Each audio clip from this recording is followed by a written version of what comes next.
Hoje é dia da gente falar de um dos assuntos que causou mais discussão ao final da primeira temporada de Ahsoka, que é em relação a Sabine se tornando uma Jedi.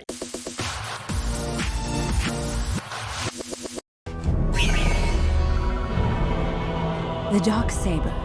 E aí, seus geeks, tudo certo? Eu sou o Marcos Veloso e o vídeo de hoje é pra gente analisar três coisinhas.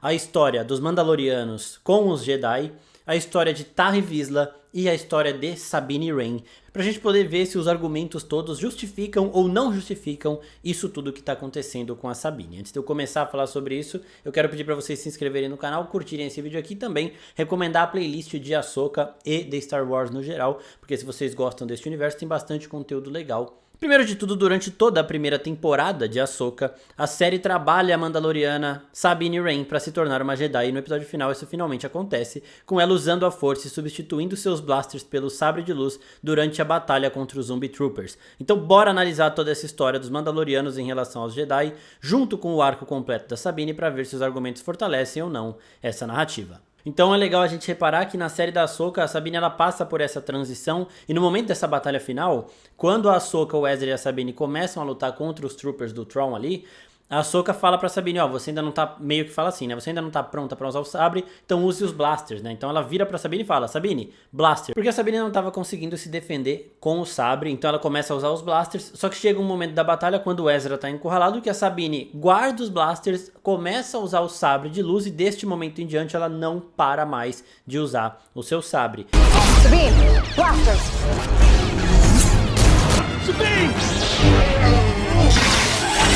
E depois disso essa batalha culmina nela conseguindo de vez usar a força para puxar o sabre de volta e depois para impulsionar o Ezra, já mostrando um controle bem forte disso tudo. A gente já tinha falado que Perídia é um local muito próximo ali dos deuses de mortes, né, de morte desse planeta, que é o núcleo da força. Então é de se imaginar que a presença da força ali é um pouquinho maior, isso poderia ajudar a Sabine a desenvolver isso tudo de uma forma mais rápida, mas como a gente vai falar nesse vídeo aqui, a história dela sempre foi muito conectada com a história de Tarre Vizsla e ela sempre teve esse contato com a força, então é algo bem justificável desde o começo da personagem lá em Rebels, que agora só está chegando ao final, né? Os arcos eles começam em algum lugar, às vezes de uma forma bem sigilosa, bem nos detalhes ali, e depois eles acabam se concluindo para levar em um outro lugar. E no final desse vídeo também a gente vai falar mais do futuro da Sabine, agora como alguém, uma usuária da força, né? Ela não é uma cavaleira Jedi, porque ela não terminou o treinamento, porque a Ordem Jedi não existe mais,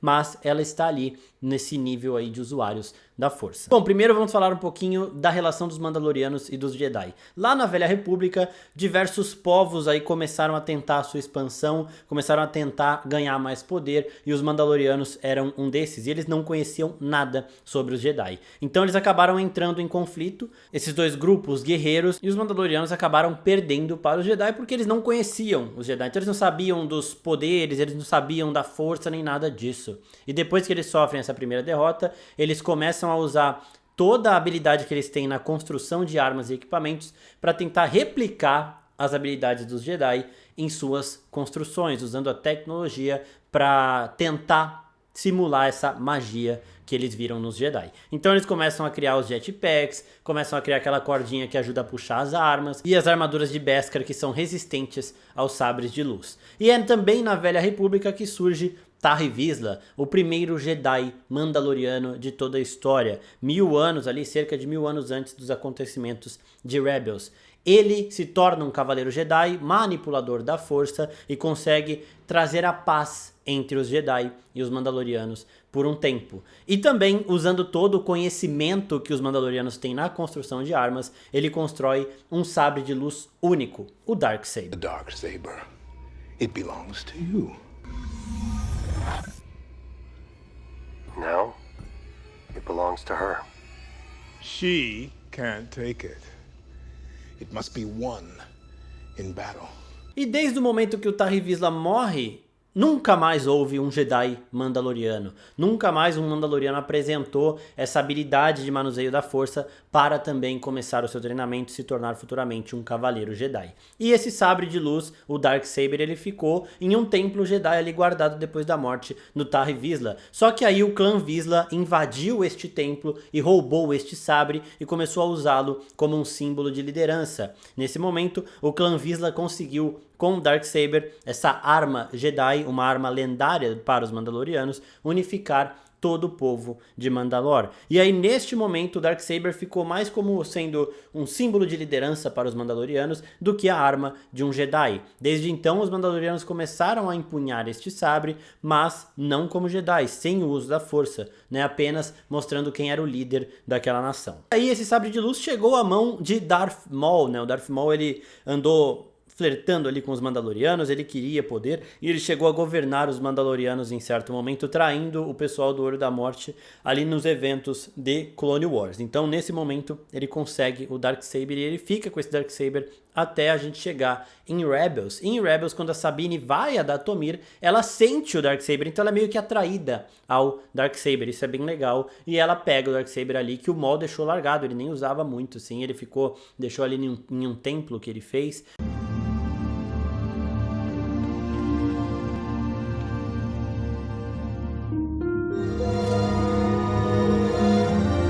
Depois a Sabine acaba achando esse sabre. Ela não estava lutando contra o Darth Maul, então ela não conseguiu pegar o sabre em combate, mas esse sabre não estava sendo usado. Ele estava ali e ele meio que atraiu a Sabine, né? A Sabine sentiu do nada, ela olha, ela vai, pega o sabre e vai embora. Ela sabia o que aquele sabre significava. Momentos antes o Maul até fala pro Ezra, esse não é um sabre de luz comum, se a sua amiga Mandaloriana estivesse aqui, ela poderia te explicar, né? E a Sabine nesse momento, ela entrega o sabre pro Kanan Jarrus e não quer saber disso, porque ela não quer essa responsabilidade para ela. Então agora que a gente já analisou toda essa história dos Mandalorianos com os Jedi e como esse Darksaber veio parar na mão da Sabine, vamos falar um pouquinho da relação dela com o Tarre Vizsla e com o sabre. Primeiro é que quando ela era criança, o irmão dela ainda era um bebê, ela foi levada pelo pai dela para ver o legado de Tarre Vizsla, para observar aquele monumento que os Mandalorianos fizeram em nome deste grande herói, o forjador do Darksaber, da maior arma de liderança dos Mandalorianos. Então ela teve essa memória, ela até fala pro irmão dela, você era muito bebê, o pai não te levou, mas ele me levou para ver o legado de Tarre Vizsla. Well, you were just a baby, so you couldn't come, but Father brought me here to see the statue of Tarre Vizsla, the ancient Mandalorian ruler. Amazing, right? So much history and hope in one carving. Depois disso, ela é quem traz o Darksaber de volta ao povo mandaloriano. Ela não venceu o Darth Maul em combate, mas ela achou o sabre ali largado e pegou. Esse sabre não foi entregue para ela de bom grado, sem uma luta. Ela simplesmente foi mais esperta ali naquele momento e pegou o sabre para ela. E quando ela leva esse sabre para a família dela, a mãe dela até fala, você conseguiu esse sabre em combate? Ela fala, não, então você não tem que ter ele. Só que depois os eventos vão acontecendo neste episódio de Rebels, lá da terceira temporada de Rebels, episódio 17. E a mãe da Sabine entrega esse sabre para um líder dos Mandalorianos ali, que era aliado ao Império. Então a Sabine enfrenta ele usando o sabre do Ezra, um detalhezinho legal, porque em Ahsoka é o sabre do Ezra que ela usa, que agora é o sabre dela, né? E ela derrota esse cara, ou seja, aí neste momento ela ganhou o Darksaber em combate. Ela pega o Darksaber durante a luta e ela termina a luta com os dois sabres, o do Ezra e o Darksaber.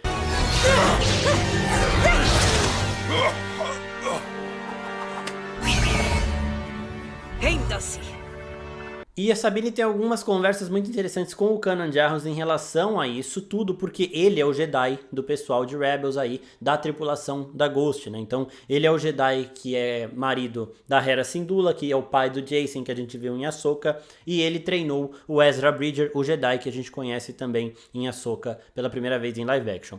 E ele tava falando com a Sabine, ele era uma figura paterna pra ela também, e ele falou, ó, eu acho que você deveria ficar com esse sabre porque ela não queria mesmo essa responsabilidade. Ele fala, eu acho que você deveria ficar com esse sabre porque eu não acredito que tenha sido à toa que você acabou tendo o seu caminho cruzado com essa arma lendária dos Mandalorianos. Que eu não acho que foi por acaso que o sabre chegou até você. Então o Kanan, ele fala isso pra ela, ela sentiu esse chamado, e o Kanan, que tem essa relação mais próxima com a força, também acha que foi alguma coisa além de coincidência. Consider what he has to say. What? I don't think it's a coincidence this saber came into your possession. E a Sabine começa a treinar com o Kanan Jarrus para aprender a manusear o sabre. Até este momento ela não tinha treinado nada com a força. Ela não tinha essa pretensão de se tornar uma Jedi e nem o Kanan achava que ela conseguiria isso. O Kanan queria prepará-la para ser uma portadora do Darksaber que conseguisse manusear a arma e conseguisse também liderar o povo mandaloriano. Então, como só existiu um usuário da força mandaloriana, o Tarre Vizsla, há 1000 anos atrás, o Kanan, o Ezra, a própria Sabine, ninguém imaginou que ela poderia ter isso, até porque o Tarre Vizsla apresentou essa sensibilidade com a força muito criança, né? Assim como todos os jovens younglings padawans apresentam, né? A própria Ahsoka é um exemplo disso, ela era bebezinha, nem sabia o que estava fazendo e apresentou também. A Sabine não, então ninguém nem mexeu com isso. Mas o Império as usou contra Mandalor, contra os meus amigos, contra a minha família, as pessoas que eu conhecia. Eles nos controlaram através do medo. Mandalor, com medo das armas que eu ajudei a criar. Sabine, no começo de Rebels, ela estava afastada do povo mandaloriano, ela fala que a família dela deixou ela pra trás, ela também lida muito com isso de ela achar que ela pode ter abandonado a família dela, então fica essa parada, e depois a gente vê que todos os sacrifícios que a Sabine fez foram visando proteger os mandalorianos. Por quê? Porque ela era uma construtora de armas extremamente habilidosa, ela é uma engenheira muito habilidosa. Vão anotando esses detalhes porque a gente vai chegar num final aqui bem interessante. Lembrando que o Darksaber ele foi destruído no final da terceira temporada de Mandalorian. Então, a gente vê que a Sabine ela sempre se importou muito com o povo mandaloriano e que esse sabre chamou ela. Só que até esse momento ela não tinha demonstrado muita relação com a força. Ela teve relação com o Tarre Vizsla porque ela pôde ver o monumento dele, acompanhar um pouquinho do legado. O pai dela aparentemente era um grande entusiasta deste grande herói mandaloriano, assim como a boa parte dos mandalorianos. Ela chegou ao Darksaber e ela era uma baita de uma engenheira, provavelmente também, assim como o próprio Tarre Vizsla foi no seu tempo. Só que depois que acaba todo esse conflito em Mandalore, a Sabine acaba quebrando as tradições mandalorianas e entrega o sabre a Bo-Katan. E neste momento, né, lembrando, esse sabre tem que ser herdado em combate. No caso da Sabine com o Maul não estava portando o sabre, ele não usava esse sabre há muito tempo, né? Ele ignorou o sabre, então ele estava ali para ser roubado, do mesmo jeito que os mandalorianos do clã Vizsla roubaram de um templo Jedi há muito tempo, quando esse sabre voltou aos mandalorianos. Então, ele de novo retorna aos mandalorianos da mesma forma. E depois a Sabine acaba legitimando tudo isso ao vencer um Mandaloriano em combate e aí sim conquistando esse Darksaber novamente, mas agora através do combate. Então, de forma legítima, o Darksaber agora é da Sabine, tá? E quando ela entrega isso a Bo-Katan de uma forma pacífica e a Bo-Katan aceita, agora sim ela quebrou esse rito de passagem e as tradições mandalorianas, e isso vem com um preço. Depois que a Sabine entrega o sabre a Bo-Katan, Mandalor sofre o purgo de Mandalor na Noite das Mil Lágrimas, e a Sabine é uma das mais afetadas por tudo isso, não diretamente porque ela nem estava lá, mas porque toda a família dela morreu. The Empire purged the entire surface of the planet, killing hundreds of thousands. Your family? We're all lost, sadly. Ela entregou o sabre para Bo-Katan, que seria supostamente para Bo-Katan liderar os Mandalorianos e reerguer o povo, e isso tudo fez com que os Mandalorianos fossem completamente destruídos. Não foi isso de fato, né? O Império queria retalhar Mandalor e fez isso da forma mais cruel possível, mas simbolicamente essa quebra de tradição na entrega do sabre pode ter sido responsável por tudo isso, porque os Mandalorianos eles têm essa forte crença também, então eles acreditam nesses sinais, acreditam no respeito cultural e acreditam que se quebrar uma tradição, você terá o troco, né? E eles receberam esse troco da pior forma possível. É nesse momento que o Moff Gideon consegue o Darksaber e depois disso ele fica com o Darksaber até o Din Djarin conseguir. Então o Moff Gideon venceu a Bo-Katan e pegou o Darksaber, o Din Djarin venceu o Moff Gideon, pegou o Darksaber, e esse Darksaber vai rodando até chegar de novo na mão da Bo-Katan, mas dessa vez por combate. O Din Djarin ele perde o Darksaber para uma criatura X e a Bo-Katan derrota essa criatura em combate, né? Então, teoricamente, o sabre deveria ser agora da Bo-Katan, só que quem quebrou a tradição primeiro foi a Sabine. Então, em teoria, nem o Moff Gideon, nem a Bo-Katan, nem o Din Djarin deveriam portar o sabre, e sim a Sabine. Só que nada disso aparentemente importa mais, porque no final da terceira temporada de Mandalorian, o Darksaber ele é destruído.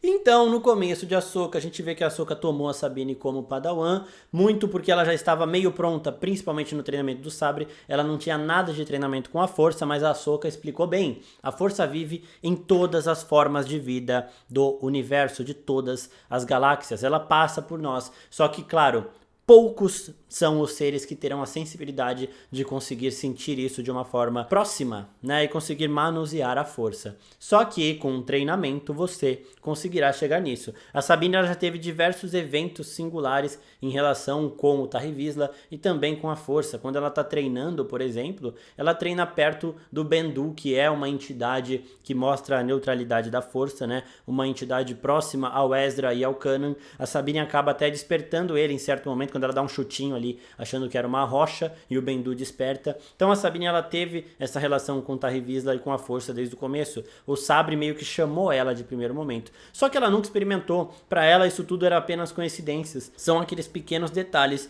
que o Filoni vai cozinhando pra gente aos poucos. Então a Ahsoka vai tentando fazer isso ao longo de toda a série. A Sabine vai treinando, vai se esforçando muito, só que ela não consegue usar a força de jeito nenhum. E aí, no último episódio, ela e a Ahsoka elas têm uma conversa onde a Ahsoka fala, ó, ser uma Jedi não é só o uso do sabre, tá? Tem outra coisa aí, você precisa se concentrar para isso. E a Sabine fala que estava tentando, né? Que estava se esforçando aí para conquistar. E aí no final do episódio ela finalmente consegue. Então agora a Sabine ela é de fato uma Mandaloriana usuária da força.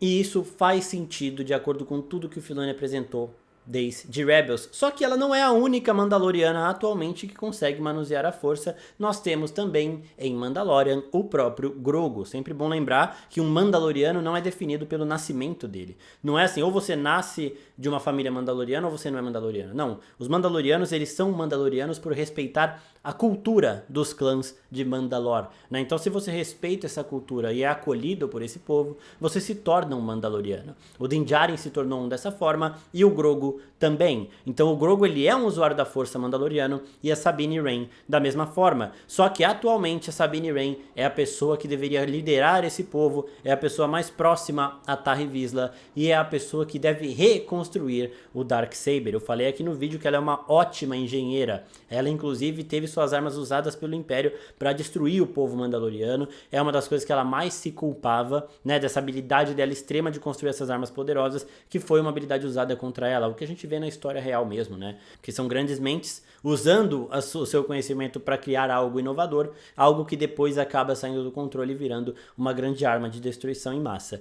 A Sabine, ela é a personagem certa ainda para reconstruir este sábio, o sábio que foi derrotado no final de Mandalorian, da terceira temporada. Mas não necessariamente esse, ela não vai pegar esse quebrado e reconstruir, ela pode criar um novo, lembrando que ela nunca teve que passar por esse processo de criar o seu próprio sabre, porque ela recebeu o sabre do Ezra Bridger. Então eu acredito que vai chegar o momento que a Sabine vai fazer o sabre dela, ou que ela vai pegar esse Darksaber e consertá-lo, mas se existe algum Mandaloriano que tem capacidades intelectuais de refazer uma arma tão complexa e poderosa quanto o Darksaber, este Mandaloriano se chama Sabine Wren. E agora, ela é usuária da força, ela sabe manusear o Darksaber porque ela já teve esse treinamento desde Rebels, então o caminho dela sempre andou muito alinhado com Tarre Vizsla, com o Darksaber e também com a força. Isso faz muito sentido de acordo com a história e agora em Ahsoka só está culminando no final deste arco dela se descobrindo como uma Jedi. Começa agora uma nova história. Alguém, de novo, temos um Mandaloriano manipulador da força com habilidades de luta já fluentes. Ela já era uma grande Mandaloriana, ela já sabia muito bem como utilizar um sabre de luz em combate e agora ela ainda tem a força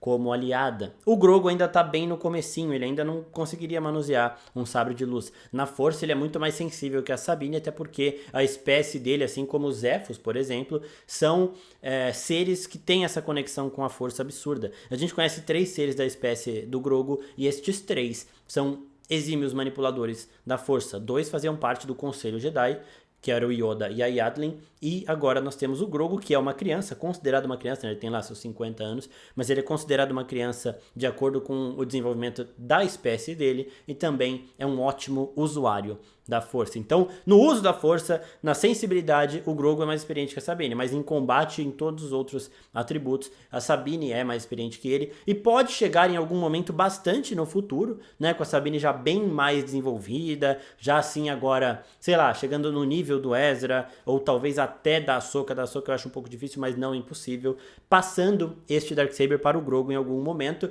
e iniciando uma linhagem de Jedi mandaloriano, né? Então a gente teve o Tarre Vizsla, depois ficou 1000 anos sem ter, e agora nós temos 2. A Sabine, que deve começar com isso, que deve de fato ajudar a Bo-Katan a liderar o povo. Eu ainda vejo a Bo-Katan muito como líder dos mandalorianos, mas a Sabine vai pegar esse posto de herói do seu povo, né? Então eu acredito muito que a gente vai ver isso culminando ainda na segunda temporada de Ahsoka, porque a Sabine e a Ahsoka estão próximas à morte. A Ahsoka explicou pra ela que elas estão onde elas deveriam estar, e agora a Sabine vai entrar em um reino onde é o núcleo da força de todo o universo. Toda a força passa por ali e se concentra ali. Então ali a Sabine vai estar mais poderosa do que nunca, assim como a Ahsoka, assim como o Baylan e como a própria Hat. Então todos os usuários da força que entrarem ali em Mortis conseguirão aprender muito mais, conseguirão obter muito mais conhecimento da força e podem sair de lá extremamente poderosos. A Sabine pode atingir um nível assim absurdo, entrando em contato com os deuses de Mortis e conhecendo um pouco mais sobre essa mitologia da origem e do núcleo da força. E eu me arrisco a dizer que todo o desenvolvimento que a Sabine vai ter neste arco dela,